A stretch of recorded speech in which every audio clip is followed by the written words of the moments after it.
जब आएगी अभी लाडली बहन योजना शुरू होगी तो सब्सिडी का पैसा उनको भी उस काम के लिए देना पड़ा। तो मैंने भगवान से प्रार्थना कर, क्योंकि कोई भरोसा नहीं, मिलेगी क्या, मिल सकती है।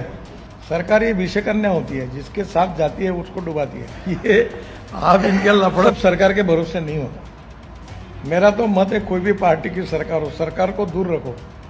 सरकार ये विषय कन्या होती है, जिसके साथ जाती है उसको डुबाती है।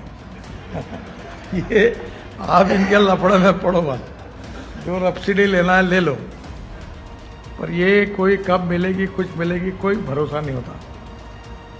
अभी मेरे लड़के ने मुझे परसों आपको 450 करोड़ सब्सिडी मिली है और पैसे जमा है टैक्स के, तो बोले कब मिलेगी। मैंने कहा भगवान से प्रार्थना कर, क्योंकि कोई भरोसा नहीं, मिलेगी क्या, मिल सकती है। अब वो जब आएगी अभी लाडली बहन योजना शुरू होगी तो सब्सिडी का पैसा उनको भी उस काम के लिए देना पड़ा। तो नेचुरल अटक गई। अभी बीच में टेक्सटाइल वालों की इंडस्ट्री बंद पड़ी, उनकी पावर की सब्सिडी नहीं मिली, फिर टेक्सटाइल वाले बंद होने के कगार पर थे। रोज मुझे लोग मिलते हैं कि मैं ऐसी हालत में हूँ कि एनसीएलटी में जाना है, सब्सिडी नहीं मिली।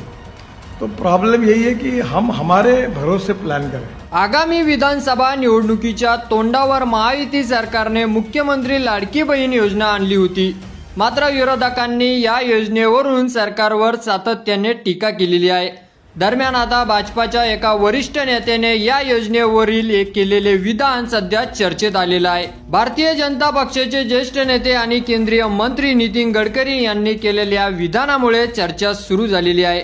उद्योजकांनी उद्योगांपासून शासनाला दूर ठेवले पाहिजे। शासन ही विषकन्या असते, कुठल्याही पक्षाची असली तरी ज्याच्या भरोशावर असते त्याला उद्ध्वस्त करते। त्यामुळे गुंतवणूकदारांनी शासनाच्या भरोशावर राहू नका।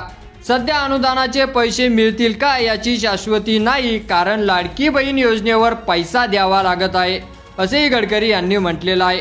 त्यानंतर सुप्रिया सुळे म्हणाल्या की आमच्यापेक्षा नितीन गडकरी यांना आतली माहिती जास्त असणार, असं राष्ट्रवादी काँग्रेस शरद पवार गटाच्या नेत्या खासदार सुप्रिया सुळे यांनी म्हटलेलं आहे। राज्याची अर्थव्यवस्था अडचणीत आहे असं सरकारमधील लोकच बोलत आहे, असंही त्यांनी नमूद केलेलं आहे।